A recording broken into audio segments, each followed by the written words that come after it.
Wow, I don't know whether it's true that you kind of follow your parents' financial literacy. So I'm an accountant, obviously, a chartered accountant, and my mother is a teacher, but she is way more disciplined with money.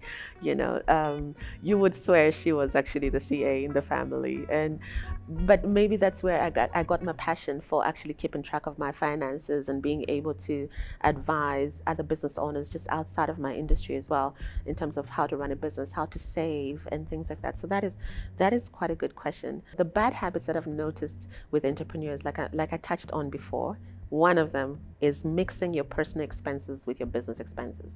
That's one. Secondly, not keeping track or a record of all your business financial expenditure in terms of invoices and receipts. So, with the tax authorities, whenever you're audited, they want to see a supporting documentation for certain transactions, especially when you're highlighted for a VAT audit or whatever it is. So, one of the bad habits is not keeping track of those receipts and therefore having a distorted picture of your financial information, missing invoices, things like that. The other thing that I've noticed is people actually think that certain taxes are their money.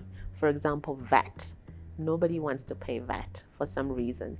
And I've noticed a couple of entrepreneurs really trying to manipulate things so that they have a very small VAT bill. So one thing that is very important is to understand that the VAT is not your money.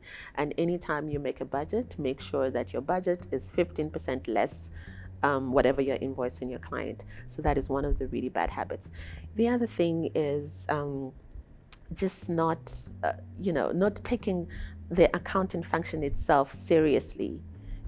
That itself can also be a really bad habit because you think you can play around with your numbers, you can play around with the information that you give your financial accountant, and things like that. You try to be creative, and it just makes it very difficult at the end of the financial year. Like I said, with accounting and compliance, literally, that can make or break your business. So any bad habits that have to do with this, with these two functions, in terms of you not being compliant or following the rules, those things can actually break your business altogether.